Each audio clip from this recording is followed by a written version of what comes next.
পাশাপাশি দুটি কমিউনিটি সেন্টারে একই সময়ে চলছিল দুটি বিয়ের আয়োজন, যেখানে ঘটে গেল এক চাঞ্চল্যকর ঘটনা। এক বিয়ের বরযাত্রীরা ভুল করে খেয়ে নিলেন অন্য বিয়ের অনুষ্ঠানের সব খাবার। চাঞ্চল্যকর এই ঘটনাটি ঘটেছে চট্টগ্রামের মিরসরাইয়ে। এই ঘটনাকে ঘিরে সামাজিক যোগাযোগ মাধ্যমে চলছে ব্যাপক হাস্যরস।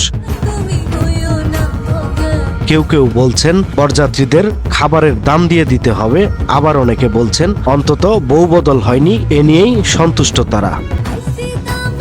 জানা যায় মিরসরাই উপজেলার জোরারগঞ্জ ইউনিয়নে 500 মিটার দূরত্বে অবস্থিত 5 স্টার কমিউনিটি সেন্টার এবং সোনালী কমিউনিটি সেন্টারে একই সময়ে চলছিল দুটি বিয়ের অনুষ্ঠান। মধ্যাহ্নভোজের সময় সোনালী কমিউনিটি সেন্টারের আমন্ত্রিত 70 জন বরযাত্রী ভুল করে ঢুকে পড়েন 5 স্টার কমিউনিটি সেন্টারে এবং সেখানে তৈরি করা খাবার খেয়ে ফেলেন তারা।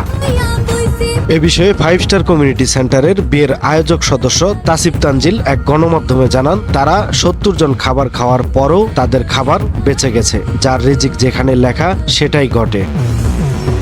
এই ঘটনা সামাজিক যোগাযোগ মাধ্যমে দ্রুত ছড়িয়ে পড়েছে এবং অনেকেই এটিকে মজার ছলে উপভোগ করছেন। পাশাপাশি দুটি কমিউনিটি সেন্টারে একই সময়ে অনুষ্ঠান হওয়ায় এমন ঘটনা ঘটেছে বলে ধারণা করা হচ্ছে। তবে উভয় পক্ষের উদারতা ও এই ঘটনাকে হাসি ঠাট্টার মাধ্যমে গ্রহণ করার জন্য অনেকেই তাদের প্রশংসা করছেন।